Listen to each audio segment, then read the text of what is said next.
नमस्कार दोस्तों, इस वीडियो में हम 11th क्लास की एक्सरसाइज 2.3 शुरू करने जा रहे हैं। इससे पहले हमने एक्सरसाइज 2.1 और 2.2 पढ़ी थी। आप चाहें तो चैनल पर जाके उन एक्सरसाइज को भी देख सकते हैं, उनकी भी हमने प्लेलिस्ट बना रखी है। ठीक है, तो इस चैप्टर को शुरू करते हैं। अब इसके अंदर देखो, सबसे इम्पोर्टेंट जो टर्म है जिस पे पूरा चैप्टर बेस्ड है वो है फंक्शन, फंक्शंस। तो ये फंक्शन क्या होता है, आप सबसे पहले ये देखो फंक्शन क्या होता है। ठीक है, अब यहाँ पर function A special type of relation.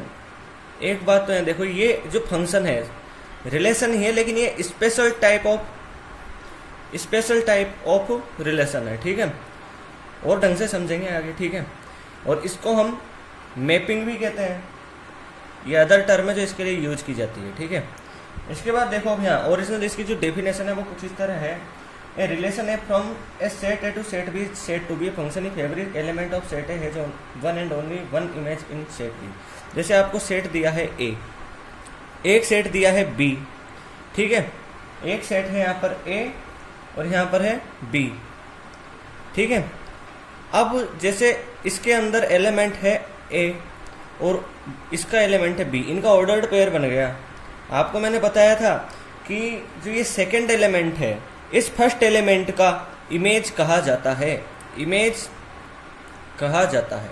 ठीक है, तो फंक्शन के अंदर क्या होता है, फंक्शन के अंदर जो ये सेट ए है इसका एलिमेंट बी में केवल और केवल एक इमेज रखता है। ठीक है, यानी सेट ए का एलिमेंट बी में केवल और केवल एक इमेज रखता है। यानी ये ए है तो इसके अंदर जैसे डायग्राम बनाया हमने, ये एरो डायग्राम बना के देखो। यहाँ पर इसके अंदर ए बी सी मान लो, इसके अंदर पी क्यू आर मान लो तो ये ए है, केवल एक से ही जुड़ा होगा। ए केवल एक से ही कनेक्ट होगा। ऐसा नहीं है कि यहाँ पर दो से कनेक्ट हो रहा है। ठीक है, ऐसा होगा यहाँ पर, यानी ये इससे कनेक्ट केवल एक ही इमेज रखेगा ये।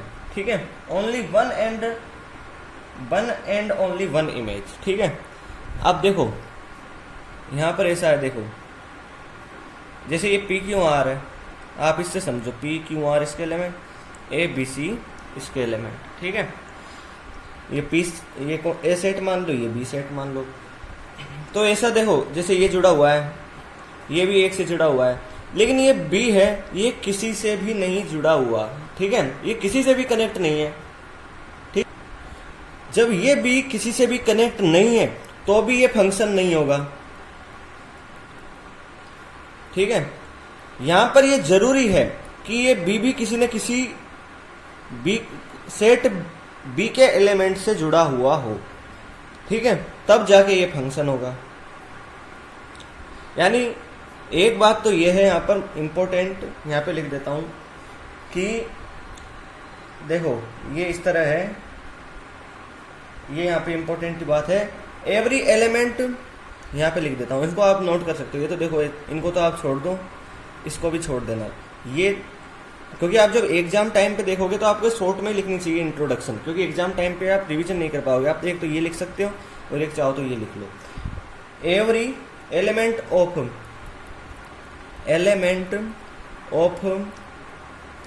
Set A. ठीक है, set A has one and only one image. Okay, one image in set B. देखो यहाँ पर हम, ये मैंने आपको लिख दिया। यहाँ पर हम देखो, अभी तो इंट्रोडक्शन देख रहे हैं, फिर सॉल्व्ड एग्जाम्पल देखेंगे और उसके बाद हम इसके अंदर जो इसकी एक्सरसाइज है वो देखेंगे। ठीक है, तो यहाँ पर देखो, every element of set has one and only one image in set B. तो ये हो गया। ठीक है, अब जैसे आप यहाँ पे देख सकते हो, जैसे यहाँ पर आपको फंक्शन दिया हुआ है, यहाँ पर एक फंक्शन दिया हुआ है, जैसे यहाँ पर फंक्शन दिया हुआ है एफ, और ये फंक्शन है ए टू बी में डिफाइंड। ठीक है, ए से डिफाइंड है। तो इसके अंदर क्या होगा, यहाँ पर ए और बी एलिमेंट है एफ के, तो यहाँ f of a is equal to b आपको मिल रहा है। तो आप यहाँ लिख लो कि B is called image of image of A. आपको ये भी याद रखना है, तो एक तो ये पॉइंट लिख लेना यहाँ पर, एक ये लिख लेना, एक ये लिख सकते हो, ठीक है। अब एक नेक्स्ट बात यहाँ पर आप देख सकते हो, ये देखो यहाँ पर देख सकते हो। अब आप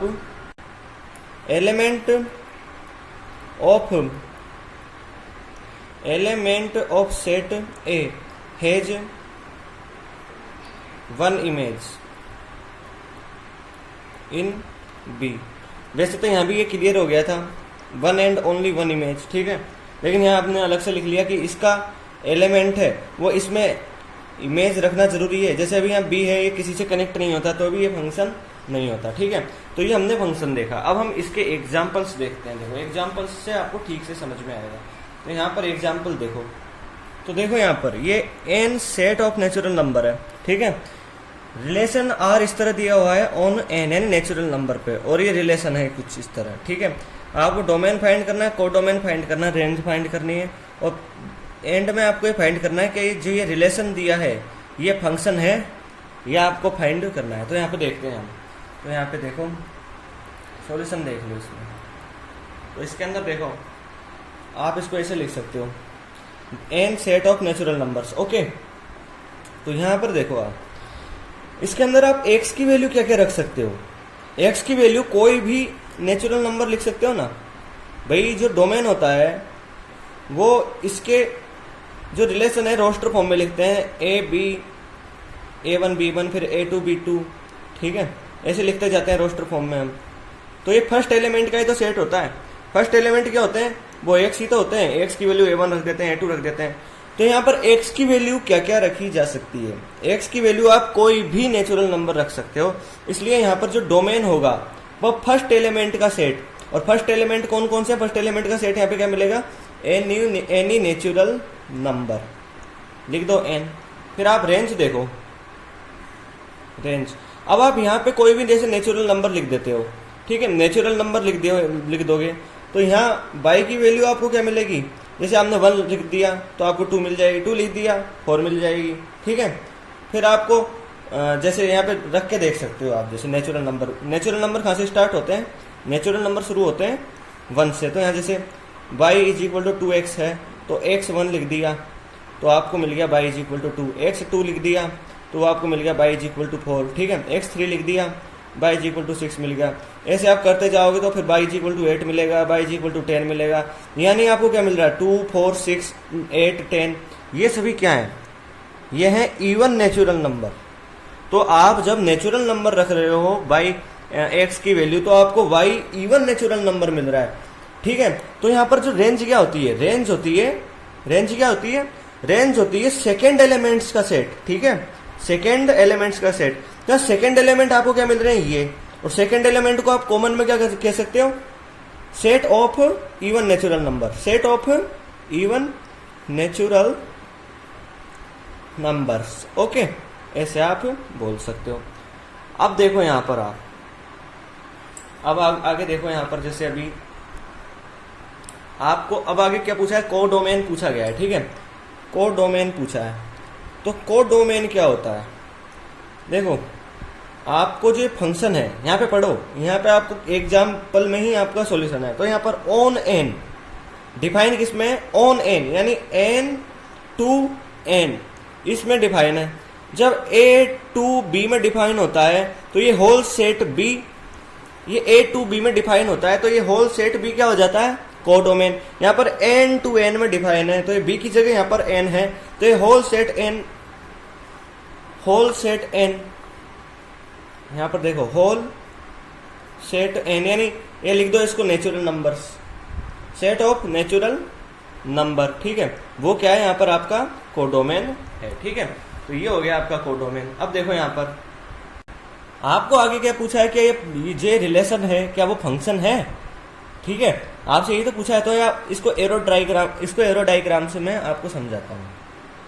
देखो एरो डायग्राम में क्या हो रहा है, एरो डायग्राम में आपको सेट है नेचुरल नंबर्स का, ठीक है। इसके अंदर क्या क्या मिल रहे हैं आपको, एलिमेंट क्या है, नेचुरल नंबर्स, ठीक है। जो डोमेन है वो क्या है, natural numbers 1 2 3 4 dot dot dot, ठीक है, बढ़ता ही जाएगा यहाँ तक और इन्फिनिटी तक। यहाँ पर एन, यहाँ लास्ट में एन लिख दो, ठीक है, चाहो तो, नहीं डॉट डॉट डॉट ही रहने दो, ठीक है। फिर यहाँ आपको इसकी रेंज क्या मिल रही है, देखो देखो यहाँ पर ये तो हो गया डोमेन, और यहाँ पर आपको रेंज क्या मिल रही है, even natural numbers 2 4 6 8 10, 2 4 6 8 10 dot dot dot आगे तक।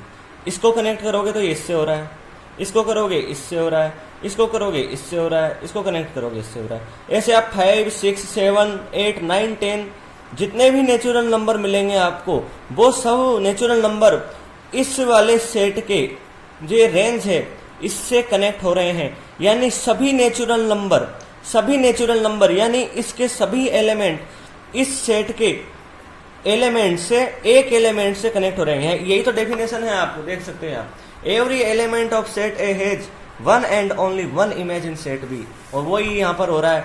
इसका एवरी एलिमेंट एक इमेज रखता है और प्रत्येक एलिमेंट रखता है, यानी ये वन है, देखो यहाँ पर जो एलिमेंट है वो इससे एक इमेज रख रहा है, ये 2 है एक इमेज रखता है, 3 एक इमेज रखता है, सब एक एक इमेज रखते हैं और प्रत्येक एलिमेंट यहाँ पर इससे कनेक्ट हो रहा है। तो ये क्या हो जाएगा, यहाँ पर आपके फंक्शन हो जाएगा, ठीक है। अब हम देखते हैं नेक्स्ट एग्जाम्पल, ठीक है, पेज नंबर 37 पे है और ये एग्जाम्पल 11 है, ठीक है। देखो एग्जाम्पल नंबर 11 में यहाँ पर आपको रिलेशन दिए हुए हैं, ये इसके अंदर 3 पार्ट है, 1 2 3। इनके अंदर आपको पता करना है कि ये जो रिलेशन दिए हैं क्या ये रिलेशन फंक्शन है या नहीं है। तो देखो हम इनको वही एरो डायग्राम से ही समझेंगे, एरो डायग्राम से समझने में आपको आसानी रहेगी। तो देखो पहले तो आप फर्स्ट एलिमेंट है, इनको एक एरो डायग्राम बनाओ, इसके पहले सेट में लिख दो, इसको डोमेन बोलते हैं तो इसको डोमेन नाम दे दो आप, डोमेन, ठीक है। इसके अंदर कौन कौन से एलिमेंट है, 2 3 और 4, 2 3 4। ये रेंज है जो सेकेंड एलिमेंट का सेट है, 1 1 2, ठीक है, 1 1 2। देखो यहाँ पर अब देखो ये 2 किससे कनेक्ट है, 1 से कनेक्ट है ना, 3 1 से कनेक्ट है, ठीक है, 4 2 से कनेक्ट है, ठीक है। ये 2 केवल एक एलिमेंट से जुड़ा हुआ है इससे, ठीक है, दूसरे से तो किसी से जुड़ा हुआ नहीं है, केवल एक एलिमेंट, रेंज के एक एलिमेंट से जुड़ा हुआ है। इसके अंदर ये 3 रेंज के केवल एक एलिमेंट से जुड़ा हुआ है, ठीक है, 3 4 भी यहाँ रेंज के एक एलिमेंट यानी 2 से जुड़ा हुआ है। यहाँ पे देखो पहला जो यहाँ पे पॉइंट था कि कम से एवरी एलिमेंट इसके अंदर इमेज रखना चाहिए, तो क्या 2 सभी एलिमेंट इसमें इमेज रखते हैं, हाँ इसके अंदर ये डोमेन के जो सभी एलिमेंट है इसके अंदर इमेज रखते हैं। फिर इसके अंदर कहा गया था कि डोमेन या सेट ए मान लो इसको, तो इस सेट ए का एवरी एलिमेंट केवल बी के एक ही एलिमेंट से जुड़ा होना चाहिए। तो यहाँ पर ये एक ही एलिमेंट से जुड़ा हुआ है, ठीक है, 3 भी एक एलिमेंट से जुड़ा हुआ है, 4 भी एक एलिमेंट से जुड़ा हुआ है, ठीक है। तो यहाँ पर ये फंक्शन होगा। अब यहाँ पर आप देखो कंफ्यूज हो सकते हो इस जगह, ये 2 और 3 है, ये 2 और 3 दोनों 1 से जुड़े हुए हैं, तो यहाँ पर ऐसा हो सकता है, ठीक है। यदि ये 2 इस 1 से भी, यहाँ पर ये 2 यहाँ इसको एक ही बार लिखने की जरूरत है, दूसरी एक बार लिख दी हमने, कोई बात नहीं। ये 2 यदि इस 2 से जुड़ा हुआ हो जाता तो ये 2 से जुड़ जाता है, ठीक है, कनेक्ट हो जाता, तो फिर ये फंक्शन नहीं होता। लेकिन अभी ये 2 1 से जुड़ा हुआ है, 3 एक ही एलिमेंट से जुड़ा हुआ है, इसलिए ये फंक्शन है, ठीक है। अब आप देखोगे यहाँ पर ये सेकंड देख लो यहाँ पर, तो देखो सेकंड में आपसे क्या कहा गया है, इसके अंदर वही डोमेन, यहाँ पर 2 2 3 4, यहाँ पर देखो डोमेन या सेट ए लिख दो इसको, डोमेन में फर्स्ट एलिमेंट देखो 2 2 3 4, 2 बार 2 आ रहा है इसलिए एक बार ही लिख देंगे, फिर आप 3 लिख दोगे, फिर एक बार 4 लिख दोगे। दूसरा है वो रेंज का है, इसके अंदर 2 4 3 4 2 बार आ रहा है, एक बार ही लिख देते हैं इसको, ठीक है, 2 4 3, ठीक है। ये 2 किससे कनेक्टेड है, इस 2 से कनेक्टेड है, ये 2 इस 4 से कनेक्टेड है, यहाँ है ना 4 से कनेक्टेड, 3 से कनेक्टेड है, 4 से कनेक्टेड है। देखो यहाँ पर ये 2 है, क्या होता है कि जो 2 होना चाहिए, जो इसका एलिमेंट है, इसके केवल एक ही एलिमेंट से जुड़ा होना चाहिए, इसके सेट बी के, ठीक है। लेकिन जो ये 2 है इसके 2 एलिमेंट से जुड़ा हुआ है ना, तो ये फंक्शन नहीं है, ठीक है। अब इधर देख लो इसका पार्ट 3, ठीक है। पार्ट 3 में देखो क्या दिया हुआ है आपको। यहाँ पर आप वही एरो डायग्राम बना लो, चाहो तो ए सेट लिख दो इसको, चाहे डोमेन लिख दो, ठीक है, या बी लिख दो। इसके अंदर फर्स्ट एलिमेंट हैं उनको इसमें लिख दो 1 2 3 4 5 6, 1 2 3 4 5 6। इसके सेकंड एलिमेंट है इसमें लिख दो 2 3 4 5 6 7। 1 किससे जो कनेक्टेड है 2 से, ठीक है। 2 किससे कनेक्टेड है 3 से, 3 किससे कनेक्टेड है 4 से, 4 5 से, 5 6 से और 6 7 से।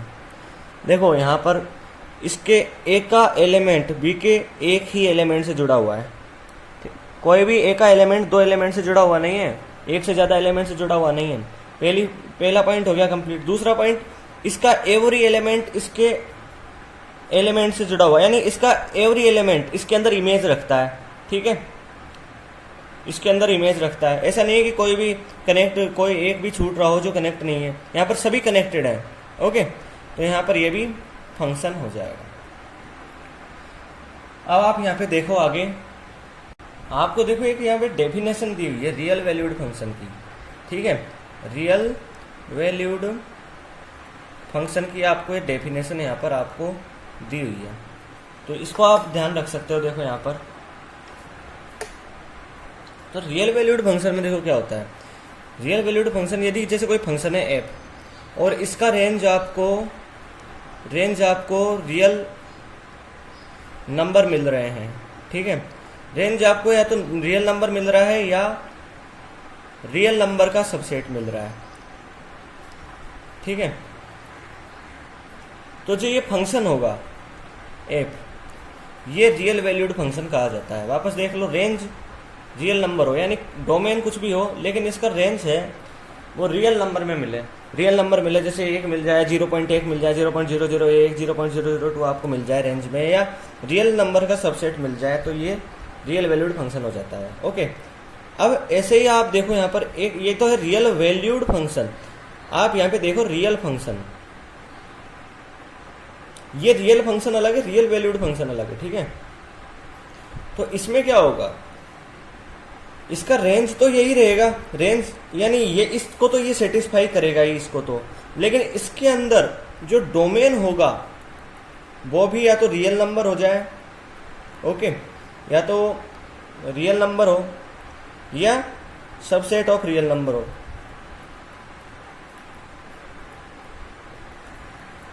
देखो इसके अंदर तो केवल ये कंडीशन सेटिस्फाई है, लेकिन रियल फंक्शन के अंदर ये कंडीशन भी सेटिस्फाई है, ये कंडीशन भी सेटिस्फाई है। तो ये हो गया रियल फंक्शन, ठीक है। अब हम एग्जाम्पल देखते हैं यहाँ पर, एग्जाम्पल नंबर 12, ठीक है। एग्जाम्पल नंबर 12 देख लेते हैं यहाँ पर। इसके अंदर क्या दिया हुआ है, देखो यहाँ पर आपको यहाँ पर ये दिया हुआ है, एक सेट है n नेचुरल नंबर्स, ठीक है। और यहाँ पर ये इस तरह दिया हुआ है, n से n में डिफाइन है, n to n में, और f of x की वैल्यू 2x प्लस बंदी हुई है। अब आपको कुछ भी नहीं करना, देखो इसके अंदर केवल यहाँ पर ये 1 की वैल्यू यहाँ पर लिखनी है x की जगह, ठीक है। आपको y की वैल्यू मिल जाएगी, 2 की वैल्यू 1 लिखोगे तो 3 मिल जाएगा। इससे इजी और कुछ भी नहीं हो सकता। यहाँ x की वैल्यू 2 रखोगे, 2 × 2 4 + 1 5 हो जाएगा, ठीक है।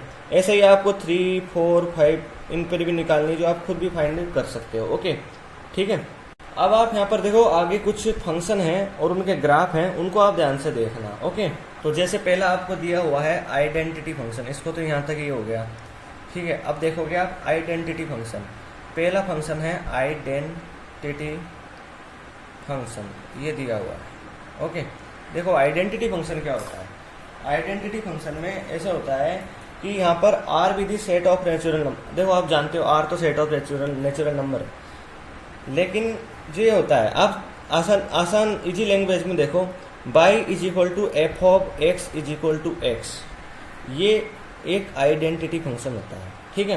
यानी आपको कोई फंक्शन दिया हुआ है f, इसके अंदर आप 1 रखो आपको 1 मिल जाए, f of 2 रख दो आपको 2 मिल जाए, f of 3 रख दो आपको 3 मिल जाए, यानी जो यहाँ रखो वो का वही आपको यहाँ पर मिल जाए, ठीक है, ठीक है। तो ये आइडेंटिटी फंक्शन होता है, ठीक है। आप ऐसे ध्यान रख सकते हो इसको। अब देखो इसके अंदर इसका डोमेन क्या है, आप x की जगह यहाँ पर इस एक्स को मत देखो, इस वाले को देखो। इस एक्स की जगह कुछ भी रख सकते हो, real valued function, real value, ठीक है। यानी इस एक्स की जगह आप कोई भी रियल वैल्यू रख सकते हो, ठीक है। तो यहाँ पर इसका फंक्शन और डोमेन यहाँ पर रियल वैल्यू हो जाएगा। जब आप यहाँ रियल वैल्यू रखोगे तो यहाँ आपको एक्स की वही वैल्यू मिलेगी, तो यहाँ पर आपको जो रेंज होगा वो भी आपको यही रियल वैल्यू ही हो जाएगी, ठीक है। अब देखो इसका आप ग्राफ देख लो, ग्राफ बना लेते हैं यहाँ पर। तो ग्राफ बनाना कोई कठिन नहीं है, बिल्कुल आसान है ग्राफ। तो ग्राफ में क्या करोगे आप, यहाँ 1 2 3 1 2 3, ठीक है। ऐसे करो, आप 2 वैल्यू ले लिया करो जब भी ग्राफ बनाओ। तो एक्स की एक वैल्यू ले लो आप 1, एक ले लो 2, ठीक है। और आपको y की वैल्यू मिल जाएगी यहाँ से, x1 लिखोगे तो आपको ये y का मिल जाएगा 1, x2 लिखोगे यहाँ पर आपको y की मिल जाएगा 2।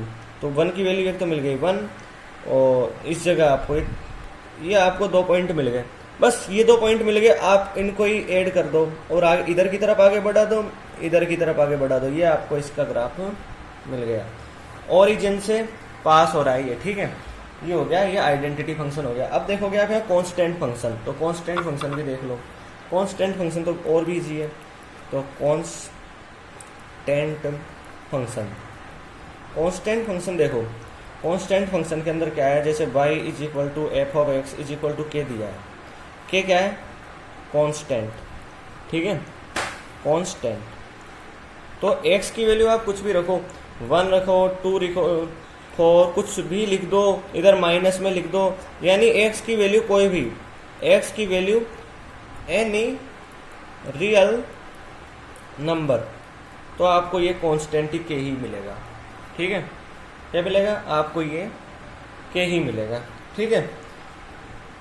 तो जब आप x की वैल्यू कोई भी रियल नंबर रख सकते हो तो आपको डोमेन क्या मिलेगा, डोमेन r यानी रियल नंबर। रेंज क्या मिलेगी, कोई भी रियल नंबर लिखोगे, कोई भी x की वैल्यू कुछ भी लिख दो, के ही मिलेगा। तो ये जो के मिलेगा यही इसकी रेंज हो जाएगी, ठीक है। अब इसका ग्राफ देख लो आप यहाँ पर। तो ग्राफ यहाँ पे बना देते हैं। ग्राफ के अंदर क्या होगा, देखो ग्राफ में डिनोट करने के लिए बना रहा हूँ। जैसे 1 2 है, 3 है, तो जैसे इधर -1 -2, जैसे यहाँ पर आप कोई फंक्शन है, ठीक है, एफ ऑफ एक्स है, इस पर कुछ भी लिखो, यहाँ पर 2 मिलेगा, ठीक है। एफ की वैल्यू 1 लिखो, 2 ही मिलेगा। एफ की वैल्यू 2 लिखो, 2 ही मिलेगा। एफ की वैल्यू -1 लिखो, ये मिलेगा। इसको ऐड कर दो, ये एक्स एक्सिस के पैरेलल हो गया। तो ये हो गया कांस्टेंट फंक्शन। अब आप देखोगे यहाँ पर एक पॉलिनोमियल फंक्शन, पॉलिनोमियल फंक्शन। देखो पॉलिनोमियल जो फंक्शन है उसकी जनरल फॉर्म आप देखो, यहाँ पर पॉलिनोमियल फंक्शन, इसकी जनरल फॉर्म लिख लो आप, केवल यहाँ पर इसकी जनरल फॉर्म याद कर लो। तो जो पॉलिनोमियल फंक्शन है इस तरह दिया जाता है, y is equal to f of x a0 plus a1x plus a2x square plus a3x cube plus dot dot dot plus an is equal to xn। तो आप देखो यहाँ पर एक बात तो ये देखो, n is not equal to 0, क्योंकि ये जो फंक्शन है n ऑर्डर का है, nth ऑर्डर का, ठीक है। तो यहाँ पर क्या होगा, यदि n इज इक्वल टू 0 हो जाएगा तो ये इसकी वैल्यू क्या हो जाएगी, an की वैल्यू नहीं, n is not equal to 0 नहीं, यहाँ पर सॉरी, n तो आप कर सकते हो। यहाँ पर ये देखो 1 मिनट, यहाँ पर an is not equal to 0, ठीक है, an is not equal to 0, ये याद ध्यान रखना, ठीक है। अब देखो यहाँ पर आप, क्योंकि जैसे आपने an की वैल्यू यदि 0 लिख दी, ठीक है, an की वैल्यू यदि आपने यहाँ पर 0 लिख दी तो क्या होगा, an की वैल्यू 0 लिखते हैं यहाँ पर क्या हो जाएगा, ये टर्म 0 हो जाएगी, ठीक है। फिर इसके पहले वाली टर्म बचेगी, सबसे बड़ी यही टर्म रहेगी जिसका पावर, तो ये n-1 ऑर्डर का हो जाएगा, ये न कि n ऑर्डर का रहेगा, ठीक है। एक बात तो ये ध्यान रख सकते हो। दूसरी बात, यहाँ पर जो n है नॉन नेगेटिव इंटीजर है, ये भी आप पॉइंट याद रखना, ठीक है। और ये a0 a1 a2 a3 ये सब r वो तो मैं देख लिया, लेकिन ये याद रखना n नॉन नेगेटिव इंटीजर, ठीक है। अब देखो इसका एग्जाम्पल लो पॉलिनोमियल फंक्शन का, f of x is equal to x cube minus x square plus 2, ये हो गया पॉलिनोमियल फंक्शन। एक एग्जाम्पल ले लो, g of x is equal to x4 plus √2x, ये एक हो गया पॉलिनोमियल फंक्शन। अब देखो ये फंक्शन देखो, आप यहाँ लिख लेते हैं h of x is equal to x to the power 4 plus नहीं ये x to the power 2/3 plus 2x। अब देखो क्या ये पॉलिनोमियल फंक्शन है? ये पॉलिनोमियल फंक्शन नहीं, क्योंकि इसकी पावर क्या हो गई, इसकी पावर हो गई, ये इंटीजर नहीं है इसकी पावर, यानी यहाँ पर कहा गया था ये एन, यानी इसकी पावर हमेशा नॉन नेगेटिव इंटीजर होना चाहिए। ये तो रेशनल नंबर हो गया, इसलिए ये पॉलिनोमियल फंक्शन नहीं है। ठीक है, अब देखते हैं हम इससे रिलेटेड एग्जाम्पल्स। देखो यहाँ पर एग्जाम्पल 13 पेज नंबर आपके 39 पर है। ठीक है, तो यहाँ पर आपको एक फंक्शन दिया हुआ है जो R में डिफाइन है। ठीक है, और यानी R में डिफाइन है। अब देखो इधर ये y is equal to f of x is equal to x square.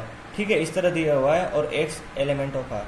यहाँ पर देखो आपको ये पहले तो आप ये फाइंड कर लो। यहाँ पर जब माइनस एक्स की वैल्यू -4 है तो आपसे y की वैल्यू पूछी है, तो यहाँ y की वैल्यू फाइंड करने के लिए -4 की वैल्यू रख दोगे x की जगह, तो यहाँ पर आपको 16 मिल जाएगा, -3 रख दोगे 9 मिल जाएगा। इस तरह आप यहाँ कर सकते हो, यहाँ 0 मिल जाएगा, यहाँ 1 मिल जाएगा, यहाँ 4 मिल जाएगा, ऐसे आप और कर सकते हो। अब ये पूछा आपसे डोमेन और रेंज। डोमेन क्या होता है? यानी वे वैल्यू जो यहाँ पर x की जगह रखी जा सकती हो। तो यहाँ पर x की जगह दिया हुआ है आपको कि x ठीक है, यहाँ पर दिया हुआ है x is element of r, यानी x यहाँ पर कोई भी डोमेन हो सकता है, सॉरी x यहाँ पर कोई भी रियल नंबर हो सकता है, इसलिए यहाँ पर इसका डोमेन क्या हो जाएगा? डोमेन क्या हो जाएगा यहाँ पर? डोमेन ऑफ f यहाँ पर हो जाएगा, आप ऐसे भी लिख सकते हो x एलिमेंट ऑफ r, यानी डायरेक्ट लिख सकते हो यहाँ पर रियल नंबर्स। ठीक है, रेंज पूछिए, तो रेंज ऑफ f, यहाँ एक्स स्क्वायर की वैल्यू क्या मिल सकती है आपको? एक्स स्क्वायर की वैल्यू आपको यहाँ पर जैसे आपको यहाँ पर दिया है, तो आप यहाँ पर लिख सकते हो, ऐसे भी लिख सकते हो x square x element of r। ठीक है, तो यहाँ पर एक्स स्क्वायर की वैल्यू आपको क्या मिल सकती है? एक्स स्क्वायर भी जैसे 1 लिख दोगे तो 1 मिल जाएगी, 2 लिखोगे 4 मिल जाएगी, 1.1 लिखोगे यहाँ पर एनी रियल नंबर मिल जाएगा, यानी आपको एक्स स्क्वायर की वैल्यू यहाँ पर कोई भी रियल नंबर मिल सकती है, इसलिए ये रेंज ऑफ ये भी रियल नंबर हो जाएगा। ठीक है, तो इस तरह हो गया। इसके बाद आपके एग्जाम्पल नंबर 14 और 15 भी है, वो आपको खुद को करना है। ठीक है, क्योंकि वो बहुत ही ईजी है, उनसे ईजी और इस बुक में और कुछ भी नहीं है, तो इन एग्जाम्पल्स को आप खुद ही करना। ठीक है, वो एग्जाम्पल्स काफी ईजी हैं। ठीक है, इसके बाद आपको जैसे यहाँ पर कुछ फंक्शन और हैं जो दिए गए हैं, जैसे एक रेशनल फंक्शन है, रेशनल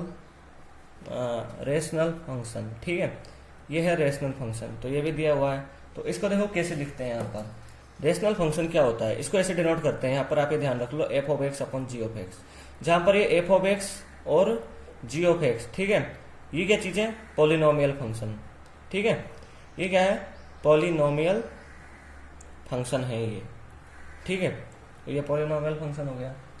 ठीक है, तो यहाँ पर एफ ऑफ एक्स और G of X polynomial function है, और यहाँ पर ये ध्यान रखना G of x is not equal to 0। ठीक है, फिर उसके बाद आप यहाँ पे देखो मॉडुलस फंक्शन, ये इसको आप ध्यान जरूर रखना, क्योंकि ये हर जगह पे काम आएगा आपके 12th में 11th में, ये काफी काम आता है मॉडुलस फंक्शन।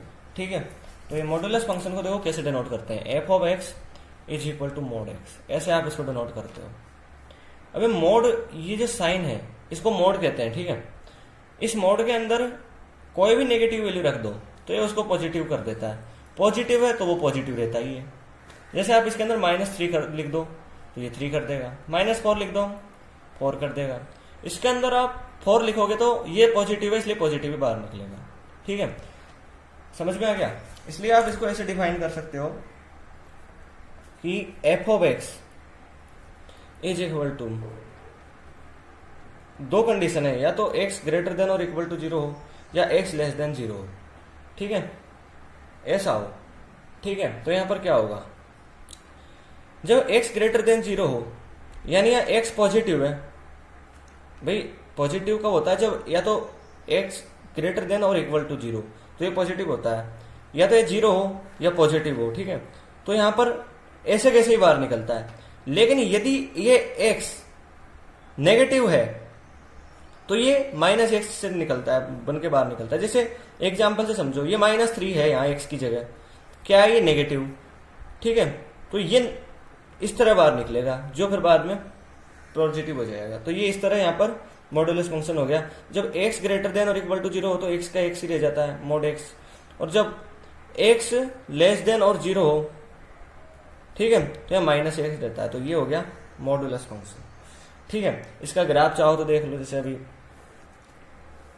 इसका ग्राफ ऐसे बनता है, देखो बना के देख लेते हैं। यहाँ पर -1 -2 -3, इधर -1 नहीं 1 2, यह माइनस नहीं आएगा, माइनस नहीं सॉरी, ठीक है। इधर -1 -2 -3, इधर -1 -2 -3, ठीक है, ये आ गया। अब x की वैल्यू यदि आप 1 लिखोगे इसके अंदर तो आपको x की वैल्यू क्या मिल जाएगी, 1 ही मिल जाएगी। 2 लिखोगे तो आपको 2 ही मिल जाएगी। -1 लिखोगे तो आपको y f ऑफ x की वैल्यू क्या मिलेगी, -1 लिखोगे यहाँ तो -1 लिख दोगे तो आपको क्या मिल जाएगी, माइनस लगा दो 1 मिल जाएगी, तो यहाँ 1 मिल गई। -2 लिखोगे तो भी आपको 2 मिल जाएगी। तो इसको मिला दो ऐसे, देखो ये तो हो जाएगा कुछ इस तरह और ये हो जाएगा इस, इन दोनों पॉइंट को मिला तो इस तरह ये ग्राफ बन जाएगा, ठीक है, मॉडुलस फंक्शन का। अब आप देखोगे यहाँ पर सिग्नम फंक्शन, सिग्नम फंक्शन को आपको याद रखना है, ठीक है, सिग्नम फंक्शन। तो देखो यहाँ पर सिग्नम फंक्शन क्या होता है, तो सिग्नम फंक्शन को समझो। सिग्नम फंक्शन में क्या होता है कि जैसे ये फंक्शन है f ऑफ x, ये R2R में डिफाइन है, ठीक है, ओके। तो यहाँ पर f ऑफ x है, जब x की वैल्यू ग्रेटर देन 0 हो तो ये हमेशा, यानी f ऑफ x है, f ऑफ x की जगह 0 से बड़ी कोई भी नंबर लिख दो तो यहाँ f ऑफ x की वैल्यू आपको हमेशा 1 मिलेगी। x इज इक्वल टू 0 लिख दो यहाँ पर, तो यहाँ पर f ऑफ x की वैल्यू आपको हमेशा 0 मिलेगी, यानी 0 लिखोगे तो 0 मिल जाएगी, ठीक है। x लेस देन 0 कर दोगे तो आपको f ऑफ x की वैल्यू -1 मिलेगी। समझ में आ गया? तो इसको आप याद रख सकते हो। अब यहाँ पर आप जैसे देखो, इसका डोमेन देख लो आप, डोमेन क्या है, ये x की जगह आप कोई भी रियल वैल्यू लिख सकते हो, तो यहाँ रियल नंबर हो गया डोमेन, तो रियल नंबर, ठीक है। आपको कौन कौन सी वैल्यू मिलेंगी यहाँ पर, 3 वैल्यू तो मिल सकती है, तो यहाँ पर रेंज क्या हो जाएगी, रेंज हो जाएगी यहाँ पर -1 0 1, ये 3 वैल्यू है, यही रेंज है इसकी बस। आप चाहो तो इसका ग्राफ भी देख सकते हो, ग्राफ वैसे कुछ ज़्यादा इंपॉर्टेंट नहीं है लेकिन आप फिर भी देख सकते हो। देखो 0 पे वैल्यू 0, ठीक है, पहले तो आप ऐसे लिख लो 1 2 3, इधर लिख लो 1 2, इधर लिख लो -1 -2, इधर लिख लो -1 -2। 0 लिखोगे तो 0 मिल जाएगी, यहाँ पर डार्क सर्कल बना दो। एक 0 से बड़ा कोई भी नंबर इधर की तरफ, x इज इक्वल टू 0 से बड़ा कोई भी नंबर, ठीक है। तो यहाँ पर इसकी वैल्यू क्या मिलेगी आपको, 1 मिलेगी। 1 लोगे तो 1 मिल जाएगी, 2 लोगे 2 मिल जाएगी, ये लोगे मिल जाएगी, इनको जोड़ दो ऐसे और यहाँ खाली सर्कल, ओपन सर्कल बना दो।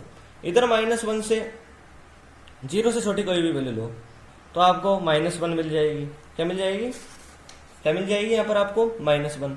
यहाँ डार्क ओपन सर्कल बना दो और ये बना दो, ठीक है, ये आगे बढ़ता जाए। तो ये हो गया आपका सिग्नम फंक्शन। अब आप देखो यहाँ पर ग्रेटेस्ट इंटीजर फंक्शन, ये आपकी काफ़ी काम आएगा, ठीक है। कंटिन्यूटी का चैप्टर जो आप पढ़ोगे 12th क्लास में, उसमें काफ़ी काम आएगा। तो एक ग्रेटेस्ट इंटीजर फंक्शन आप याद रखना, ग्रेटेस्ट इंटीजर फंक्शन, इसको जरूर याद रखना, ठीक है।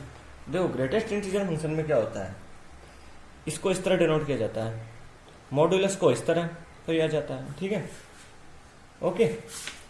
और जो ये है इसको इस तरह किया जाता है, ये इस तरह। अब इसके अंदर आप कोई भी इंटीजर लिखो, जैसे 1 लिख दो तो 1 मिल जाएगा, 2 लिख दो 2 लिख दो 2 मिल जाएगा, 3 लिख दो -3 लिख दो, जैसे -3 मिल जाएगा। लेकिन इंटीजर के अलावा कोई भी और रियल नंबर से 1.1 लिखो, ठीक है। तो 1.1 से छोटा, ठीक छोटा रियल नंबर क्या है, सॉरी इंटीजर क्या है, वही ये नंबर लाइन है, इसमें 1 यहाँ है, 2 यहाँ है, 0 यहाँ है। 1.1 इस जगह कहीं होगा, 1.1 से यहाँ पर 1.1 मान लो, 1.1, इस 1.1 से ठीक छोटा इंटीजर कहाँ है, 1.1 से ठीक छोटा इंटीजर क्या है, 1, तो यहाँ पर 1 आ जाता है। 2.1 ले लो, जैसे यहाँ पर यहाँ 2.2 होगा कहीं, 2.1, तो 2.1 से ठीक छोटा इंटीजर क्या है, 2.1 से ठीक छोटा इंटीजर क्या है ये बताओ आप, 2 है ना, तो यहाँ पर 2 मिल जाता है, ओके। जैसे अभी आप -3.1 लो, नंबर लाइन पे भी देख लो, 0, -1, -2, -3, आ गया समझ में? इधर देखो, अब -3.1 कहाँ होगा? कहीं यहाँ होगा -3.1। इस -3.1 से ठीक छोटा इंटीजर किधर है? -4 है, तो यहाँ -4 हो जाता है। आ गया समझ में? तो ये इस तरह कार्य करता है, ठीक है। तो ये आपका ग्रेटेस्ट इंटीजर फंक्शन हुआ। इसका आप अब जैसे ग्राफ भी देख लो चाहो तो, ये हो गया इसका ग्राफ। यहाँ पर 0 आ गया, यहाँ 1 आ गया, यहाँ 2 आ गया, यहाँ 3 आ गया, यहाँ 4 आ गया, यहाँ पर आ गया 1, फिर ऊपर देख लो 2, इधर आ गया 3, इधर आ गया 4, नीचे हो गया -1, -2, -3, इधर -1, -2, -3। जैसे अभी आप 0 से लेके 1 तक के नंबर लोगे, यानी x की वैल्यू 1 से तो छोटी और 0 के बराबर, ठीक है, या तो 0 के बराबर या 0 से बड़ी। तो यहाँ क्योंकि ये 0 को कंसिस्ट कर रहा है, 0 भी इंटरवल के अंदर आता है, यानी इसको आप ऐसे लिखोगे ना, ठीक है। तो यहाँ पर ये 0 को डार्क सर्कल बना दो, ठीक है, ओके। ये 0 से आप x से लेके 0 से लेके 1 तक की, 0 से लेके 1 तक की कोई भी वैल्यू यहाँ रखोगे भाई, 0 से लेके 1 तक की कोई भी वैल्यू यहाँ रखोगे तो ये 0 ही कर देगा। फिर यहाँ देखो 1 से लेके 2 तक की, 2 तक की वैल्यू, यहाँ 2 को नहीं रखेगा, 2 को कंसिस्ट कर रहा है, इसलिए यहाँ डार्क सर्कल, यहाँ पर ये डार्क लगा दो, डार्क। 1 रखोगे आपको 1 मिल जाएगा, 1.1 लिखोगे तो भी आपको 1 मिल जाएगा, 1.5 लिखोगे तो 1 मिल जाएगा, 2 लिखोगे तो आपको 2 मिलेगा, इसलिए यहाँ ओपन सर्कल बना दिया, यहाँ डार्क सर्कल बनेगा। 2 रखते हैं यहाँ 2 मिल जाएगा। इससे बड़ा कोई भी नंबर लोगे आपको इस तरह, मतलब ये इस तरह बनता जाएगा। इधर देखो, इधर की तरफ कैसे बनेगा? -1 लोगे तो आपको क्या मिलेगा? -1, ठीक है। -1 इधर की तरफ कोई भी नंबर ले लो तो आपको क्या मिल जाएगा? मतलब इधर की तरफ नंबर लोगे, इधर की तरफ मतलब पहले आप 0 से -1 के बीच, जब 0 से -1 के बीच, -1 यहाँ से लेके यहाँ के बीच, जिसे -0.5 ले लो, ठीक है, तो आपको क्या मिल जाएगा? ये -1 ही मिल जाएगा। तो इसको भी ऐसे बना दोगे, यहाँ ओपन सर्कल जरूर बना देना, ठीक है। तो ये आपका ग्रेटेस्ट इंटीजर फंक्शन हुआ। आप जैसे आप यहाँ पे एक बार और समझ लो, यहाँ पर जैसे x की वैल्यू आप -2 से लेकर -2 को भी ये कंसिस्ट करता है, और -1 के बीच में लो, -1 को कंसिस्ट नहीं करता, ठीक है। तो आप कैसे करोगे? ये -2 की वैल्यू लेके देखो। सबसे पहले तो -2 की वैल्यू लोगे तो आपको क्या मिल जाएगा? ये मॉड्यूलस -2 की वैल्यू क्या करता है? -2 ही देता है, क्योंकि ये इंटीजर है, इसलिए इंटीजर ही बाहर निकलता है। तो यहाँ -2 ही मिल जाएगा, ठीक है। अब इधर की तरफ लो, जैसे आप ले लो यहाँ पर 1.6 लो तो आपको क्या मिलेगा? इससे ठीक छोटा इंटीजर क्या है? -2 है ना, तो ये -2 मिल जाएगा। यहाँ पर -1.4 लोगे तो यहाँ भी आपको -2 मिल जाएगा। ऐसे आपको मिलते चल जाएंगे, तो यहाँ तक ये मिलता जाएगा। यहाँ पर आप -1 के ऊपर इस जगह ओपन सर्कल बनाओगे, क्योंकि यहाँ हो गया ना ये डार्क सर्कल, तो यहाँ ओपन सर्कल बनाओगे और इसको ऐसे कनेक्ट कर दोगे। यहाँ पर ऐसे मिलते चल जाएंगे, नहीं आपको ठीक इस तरह, ठीक है। ये हो गया आपका ग्रेटेस्ट इंटीजर फंक्शन। अब आप आगे देखोगे इसके अंदर अलजेब्रा ऑफ रियल फंक्शन, ठीक है। ये कोई ज्यादा कठिन नहीं है अलजेब्रा ऑफ रियल फंक्शन। मैं आपको शॉर्ट में समझा देता हूँ। यहाँ पर तो यहाँ पर आप जैसे पहले लिख लो, यहाँ पर 1 minute, algebra of real functions, okay. आप इसको ऐसे लिख लो। अब इधर करो आप, यहाँ पे पहला देखो, आपको शॉर्ट में ही समझा देता हूँ। जब ऐसा होता है F of ji of x, तो ऐसा हो जाता है, ठीक है। आप यहाँ पे अभी देख लो, फिर एग्जाम्पल से और अच्छी तरह समझ में आ जाएगा। अब आपको जैसे दिया हुआ वो एफ माइनस जी, और यहाँ पर ब्रैकेट में लग रहा हो ऐसे, तो ये हो जाता है एफ इसके साथ लग जाता है, और यहाँ minus f of ji of ये एक्स इसके साथ कनेक्ट हो जाता है, ऐसे हो जाता है।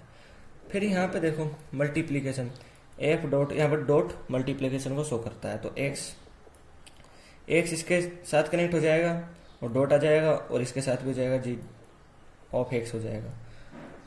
फिर इसी तरह जैसे कोई आपको दिया हुआ हो एक कांस्टेंट या स्केलर, मान लो एफ, और यहाँ ऐसे हो, तो ये एक्स इसके साथ कनेक्ट नहीं होगा, कोई फायदा नहीं होता, क्योंकि केवल इसके ये क्या है, या तो यह स्केलर है, ठीक है, कांस्टेंट मान लो एफ ऑफ एक्स हो गया, इसके साथ ही कनेक्ट होगा ये। फिर आप जैसे ले लो यहाँ पर f by ji of x, तो ये एक्स इसके साथ भी लग जाएगा एफ ऑफ एक्स, और इसके साथ भी कनेक्ट हो जाएगा जी ऑफ एक्स, तो इस तरह हो गया। अब इससे रिलेटेड आप एग्जाम्पल्स देखोगे, ठीक है। और यहाँ पर एक बात का और ध्यान रखना है, G of x is not equal to zero होगा, ठीक है, ये जीरो के इक्वल नहीं हो सकता है ना, तो इसका भी आप ध्यान रख सकते हो। अब एग्जाम्पल देखते हैं, ठीक है। यहाँ पर आपके दो एग्जाम्पल्स है, जैसे एक एग्जाम्पल है एग्जाम्पल नंबर 16 जो पेज नंबर 43 पर है, ठीक है। तो यहाँ पर दिया हुआ है एक function F of x is equal to x square, और यहाँ पे दिया हुआ है G of x is equal to 2x + 1, इस तरह दिया हुआ है, ठीक है। अब आपको क्या फाइंड करना है, F of ji of X find करना है, F minus ji of X find करना है, F G of X find करना है, और F by ji of X find करना है। तो पहले ये देख लो solution, F plus ji of X दिया है, ठीक है, एक्स इसके साथ भी हो जाएगा, एफ ऑफ एक्स इसके साथ भी जुड़ जाएगा जी के साथ, plus ji of X, F of x की वैल्यू क्या है, एक्स स्क्वायर लिख दो, जी ऑफ एक्स की वैल्यू क्या है, 2x + 1, ऐसे कैसे लिख दो, ऐसे भी लिख दो x + 1 का स्क्वायर, ओके। अब f minus ji of x, तो ये x इसके साथ भी जुड़ जाएगा एफ ऑफ एक्स, और ये जी ऑफ एक्स भी हो जाएगा। एफ ऑफ एक्स की वैल्यू आप क्या है, एक्स स्क्वायर है, ठीक है, जी ऑफ एक्स की वैल्यू क्या है, 2x + 1, ठीक है। तो इसको ऐसे लिख दो, एक्स स्क्वायर माइनस 2x - 1। फिर ये एफ जी ऑफ एक्स है, तो ये एक्स एफ के साथ जुड़ जाएगा, ये एक्स जी के साथ भी जुड़ जाएगा। एफ ऑफ एक्स की वैल्यू क्या है, x square, g of x की वैल्यू क्या है, 2x + 1, तो ऐसे लिख दो, बहुत ईजी है। फिर एफ बाई जी है, ये एक्स है, ये एक्स एफ के साथ जुड़ जाएगा ऊपर, नीचे जी के साथ जुड़ जाएगा, ठीक है। तो एफ ऑफ एक्स की वैल्यू एक्स स्क्वायर ऊपर लिख दो, जी ऑफ एक्स की वैल्यू नीचे लिख दो 2x + 1। तो ये आपको मिल गई एग्जाम्पल नंबर 16 हो गया। अब एग्जाम्पल नंबर 17 भी देख लो। यहाँ पर एग्जाम्पल नंबर 17 देखो, इसके अंदर आपको एक फंक्शन दिया हुआ है F of x is equal to √x। यहाँ पर जी ऑफ एक्स की वैल्यू दी हुई है आपको x, ठीक है। आपको यहाँ पर फाइंड करना है, इसके अंदर यहाँ पर ऐसे भी लिख देना, देखो यहाँ पे आप लिख देना 2x + 1 is not equal to 0, ठीक है, यानी x is not equal to -1/2, ऐसे भी लिख सकते हो, ठीक है। अब यहाँ पे देखो आपको क्या क्या फाइंड करना है, f plus ji of x और f minus ji of x, ठीक है। फिर एक आपको फाइंड करना है f जी ऑफ x और f by ji of x। तो ये फाइंड करो पहले, f plus ji of x, तो ऐसे लिख दोगे f ऑफ x मिल जाएगा। फिर ये x को g के साथ लगा दोगे, g of x। f of x की वैल्यू आपको √x दी हुई है और g ऑफ x की वैल्यू आपको x दी हुई है, ठीक है। फिर ऐसे आप f minus ji of x कर दो, x को इसके साथ जोड़ दो, f of x minus ji of x। f of x की वैल्यू आपको √x दी हुई है, g ऑफ x की वैल्यू आपको x दी हुई है। फिर आपको ये दिया हुआ है x इसके साथ लग जाएगा, ठीक है, f of x dot g of x। f of x की वैल्यू √x है और g ऑफ x की वैल्यू x है, तो f by ji of x है, ये f के साथ हो जाएगा f ऑफ x, फिर ये g ऑफ x हो जाएगा नीचे, f ऑफ x की वैल्यू √x अपॉन x। तो यहाँ पर आपको ऐसे भी मिल सकता है 1/√x, इसको ऐसे भी लिख सकते हो 1 सॉरी ऊपर जाएगा तब हो जाएगा माइनस का, तो ठीक है। तो और x is not equal to 0, ये भी आप लिख सकते हो, ठीक है, ये लिखना जरूरी है, ठीक है। तो ये आपके हो गए सॉल्व एग्जाम्पल। अब हम देखेंगे एक्सरसाइज 2.3 के एग्जाम्पल्स, ओके। तो शुरू करते हैं एक्सरसाइज 2.3, ठीक है। तो यहाँ पर पहला एग्जाम्पल देखो, पहले एग्जाम्पल में देखो इसके 3 पार्ट हैं, देखो इस एग्जाम्पल में, जैसे एक है यहाँ पर 2151, पहले मैं इनको लिख देता हूँ, ठीक है। 81, 11 1 और 14 1 और 17 1, ये है, ठीक है। ये मिला हुआ है आपको। अब आपको क्या करना है, ये बताना है कि क्या ये फंक्शन है। पहली बात तो आपको बतानी है क्या ये फंक्शन है। दूसरा आपको इसके अंदर बताना है इसका डोमेन। तीसरा आपको इसके अंदर बताना है इसका रेंज, ठीक है। आप ऐसे कर सकते हो। तो पहले आप डोमेन और रेंज ही लिख दो इसके, ठीक है, क्योंकि ये इससे सीधा आपको डायरेक्टली आपको मिल जाएगा। तो डोमेन देखो, डोमेन क्या होता है, फर्स्ट एलिमेंट्स का सेट। तो फर्स्ट एलिमेंट का सेट 2 5 8 11, 2 5 8 11 14 17, ये हो गया आपके फर्स्ट एलिमेंट्स का सेट। फिर आप देखो यहाँ पर रेंज, रेंज क्या होगा, सेकंड एलिमेंट्स का सेट। तो यहाँ सेकंड एलिमेंट है 1 1 1 1, बार बार बना रहा है, लिखने की जरूरत नहीं है, एक बार ही लिख दो यहाँ पर 1। तो ये तो आपके हो गए रेंज, ठीक है। अब इसको आप देखो एक एरो डायग्राम से समझ दो, थोड़ा बड़ा और बनाना चाहिए था। 2 5 8 11 14 17, ठीक है, ये हो गया। इसको ए बोल दो, इसको बी बोल दो, इसके अंदर एक ही है 1, ये सारे इससे ही कनेक्टेड है।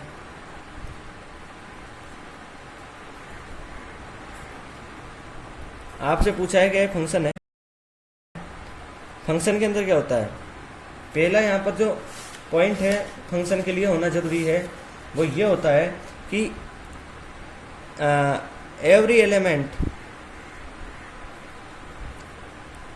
Of set A has one and only one image in set B. ये लिख लो आप बोलिए फॉर फंक्शन, ठीक है। तो आप इसको ऐसे पढ़ सकते हो, for function every element of set has one and only one image in set B, ठीक है। ये डेफिनेशन है। तो देखो यहाँ पर देखो, इसका एवरी एलिमेंट इसके अंदर एक इमेज रखता है, और पहली शर्त होगी यहाँ पर कि एक इमेज रखता है।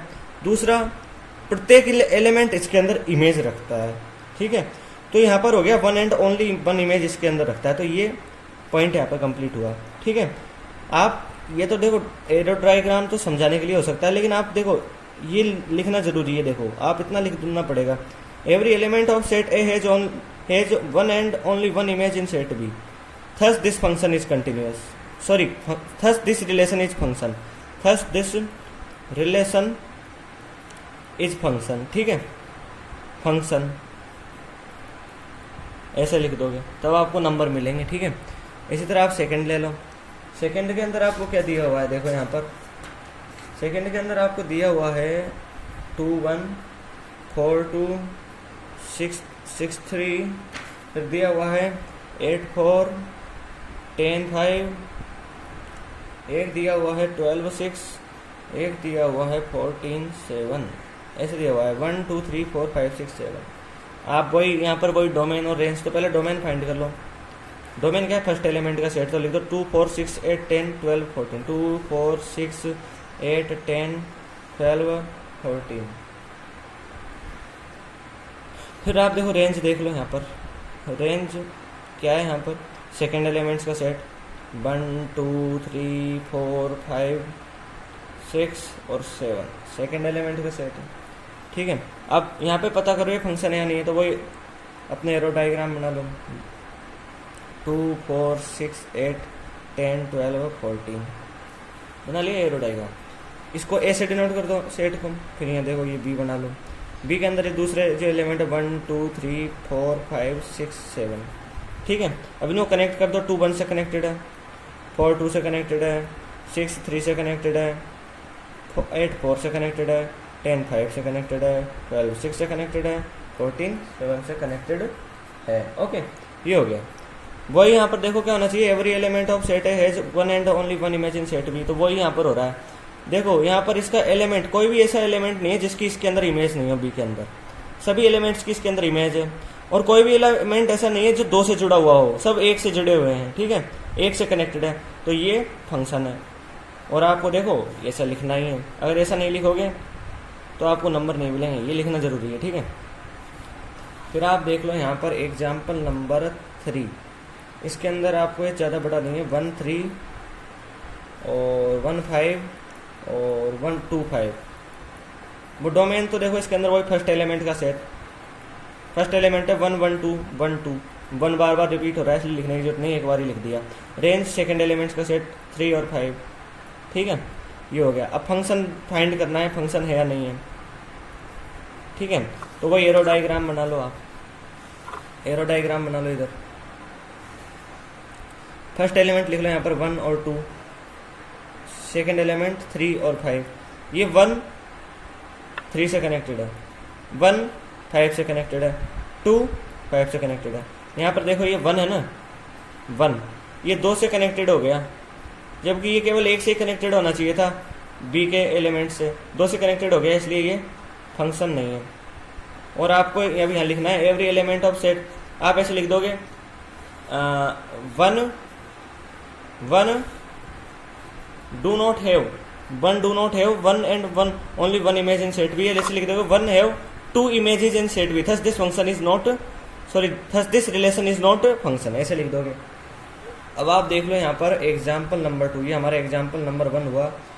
एग्जाम्पल नंबर 2 में आपको केवल डोमेन फाइंड करना है और रेंज फाइंड करना है। यहाँ पर आपको दिया हुआ है f of x is equal to minus mod x, second आपको दिया हुआ है f of x is equal to 9 minus x square root के अंदर दिया हुआ है।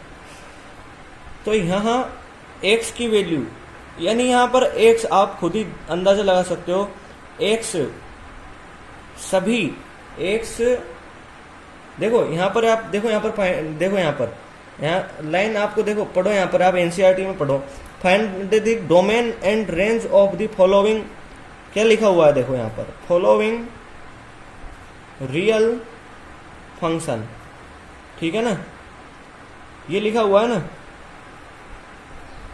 तो जो इसका ये रियल नंबर में डिफाइन होगा, ठीक है, यहाँ पर रियल नंबर समझ में आ गया। तो ये जो x है वो सभी रियल नंबर्स के लिए डिफाइन है, define for all real numbers, और ये f ऑफ x भी सभी रियल नंबर्स के लिए डिफाइन होगा जब x लिखोगे, ठीक है। यहाँ पर इस x की वैल्यू आप कोई भी रियल नंबर लिख सकते हो, इसलिए इसका डोमेन हो जाएगा रियल नंबर्स, ठीक है। अब आप यहाँ पे देखो f ऑफ x, देखो यहाँ पर आपको देखो मोड x दिया हुआ है, तो मोड x का क्या होता है, ये होता है ना mode x, if x is greater than और इक्वल टू 0 तो x का x रह जाता है बाहर आके, और इफ x लेस देन 0 तो ये माइनस x हो जाता है। अब यहाँ पर इधर देखो यहाँ माइनस मोड x है, ठीक है, तो यहाँ पर क्या होगा, यहाँ माइनस लगा दो, जब यहाँ माइनस है तो यहाँ थोड़ा उल्टा हो जाएगा, if x is greater than और equal to 0 if x is less than 0, ठीक है, ऐसा हो जाएगा। तो देखो आप यहाँ पर जब आप x की वैल्यू कोई भी रियल नंबर लिखोगे, यानी माइनस इन्फिनाइटी से लेकर इन्फिनाइटी तक कोई भी रियल नंबर x की जगह लिखोगे, तो आपको जो रेंज मिलेगी वो 0 से लेकर इन्फिनाइटी तक मिलेगी। जैसे आप मोड x लो, इसके अंदर 0 से बड़ा कोई भी नंबर लिख दो तो वो आपको वैसे के वैसे ही पॉजिटिव मिल जाएगा।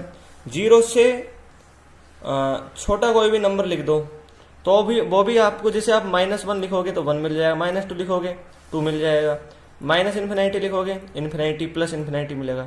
तो इसको जब आप लिखोगे तो इसके अंदर जो आपको इसकी जो रेंज मिलेगी इस जगह 0 इन्फिनाइटी होगी, लेकिन यहाँ माइनस लग गया, आपको जो एग्जाम्पल में दिया हुआ है तो उसके अंदर उल्टा हो जाएगा, यहाँ पर ये माइनस इन्फिनाइटी हो जाएगा, इधर की तरफ आ जाएगा, माइनस हो जाएगा माइनस इन्फिनाइटी, और 0 को माइनस करेंगे तो यहाँ पर वैसे, यानी देखो x की वैल्यू इन्फिनाइटी से ये 0, ठीक है, ऐसा था जब x इज ग्रेटर देन 0 था।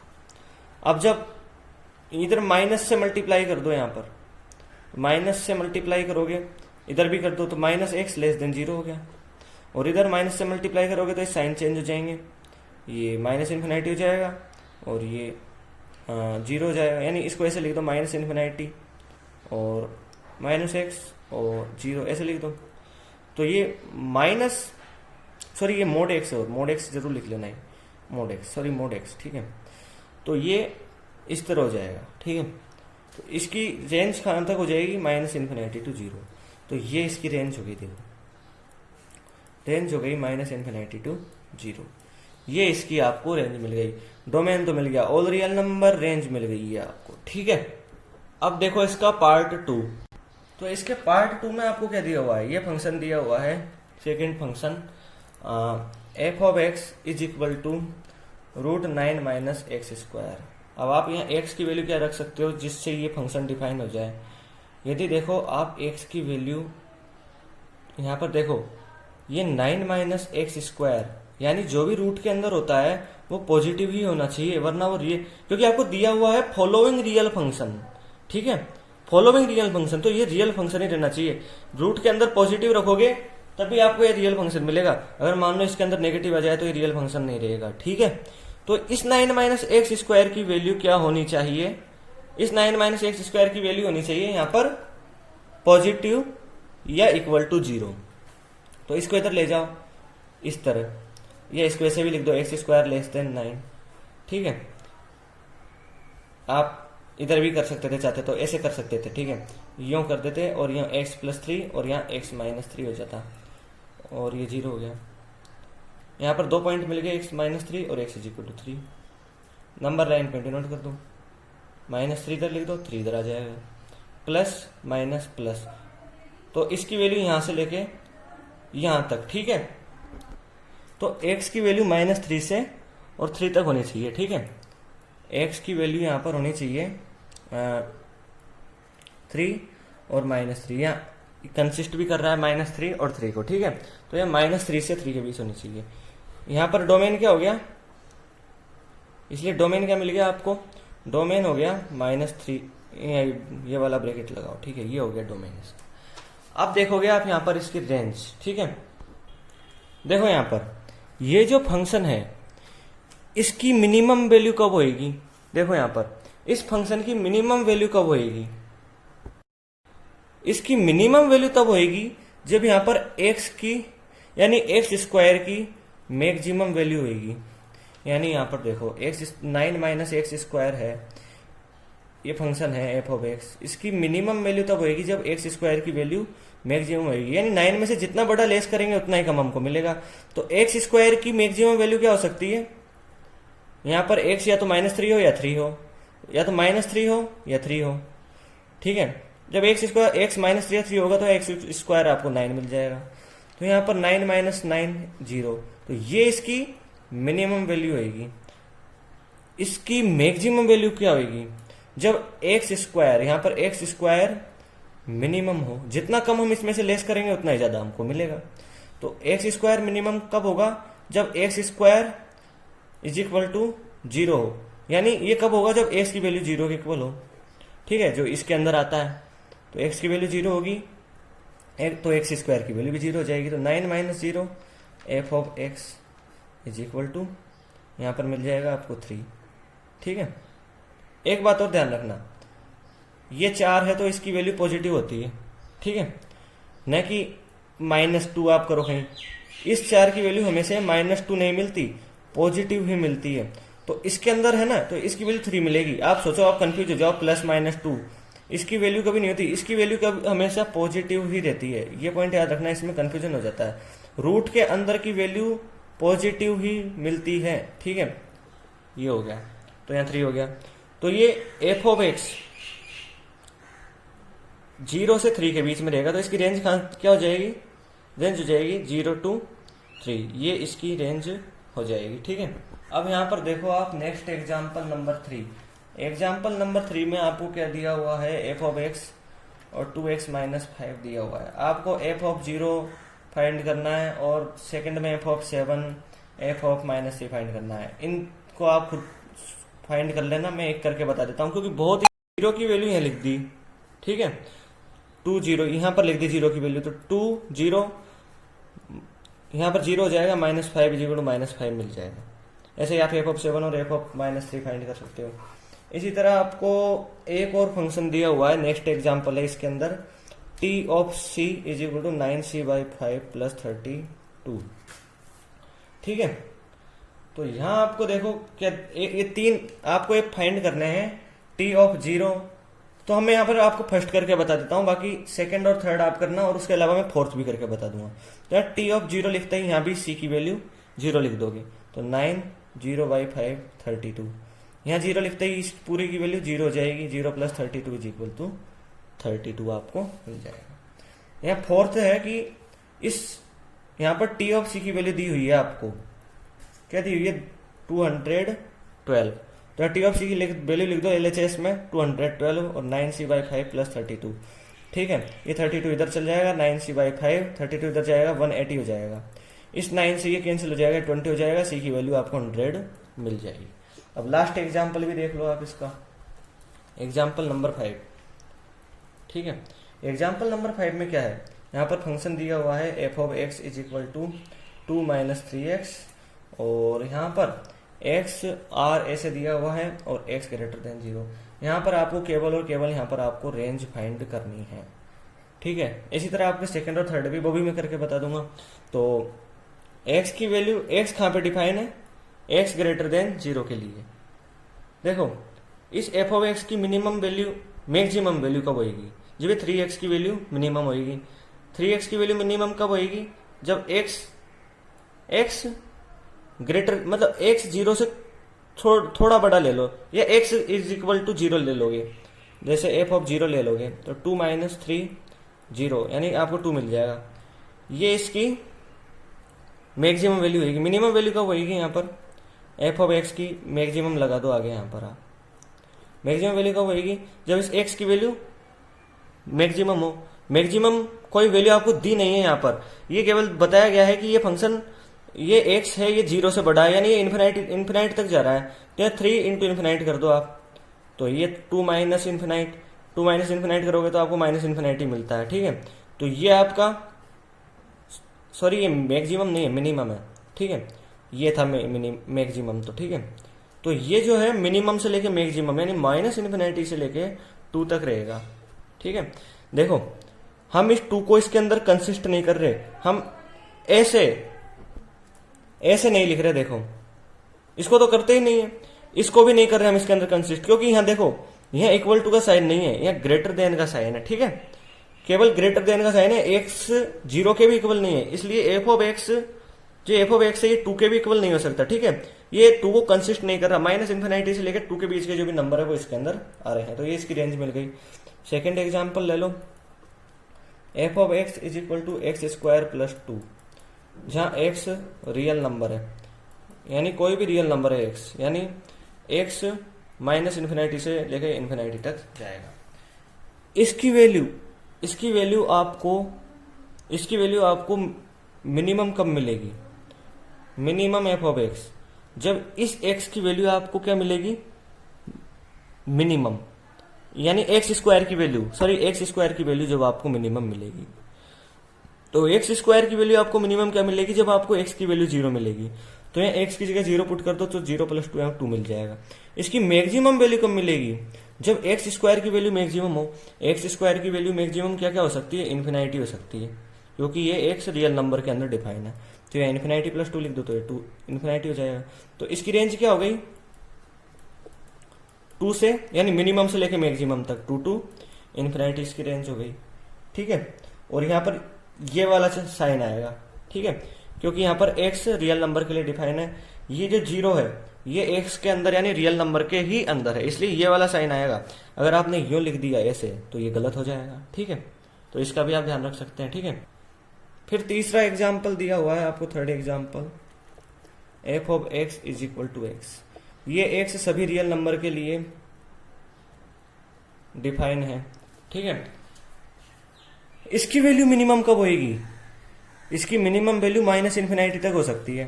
तो मिनिमम एफ ऑफ एक्स क्या हो सकता है, माइनस इन्फिनिटी। मैक्सिमम क्या हो सकता है, इसके अंदर एक्स लिखोगे तो प्लस इन्फिनिटी पर हो सकता है एफ ऑफ एक्स, तो इन्फिनिटी हो सकता है। तो इसकी वैल्यू रेंज कहां से कहां तक जाएगी, मिनिमम से लेके मैक्सिमम तक, यानी माइनस इन्फिनिटी से लेके इन्फिनिटी तक। तो ये इसकी हो गई रेंज। तो इस तरह हमारे इस लास्ट एग्जाम्पल के साथ हमारी एक्सरसाइज 2.3 कंप्लीट हुई। यदि आपको हमारा वीडियो अच्छा लगा हो तो उसको लाइक कीजिए, अपने दोस्तों में शेयर कीजिए और हमारे चैनल को सब्सक्राइब कीजिए। धन्यवाद दोस्तों।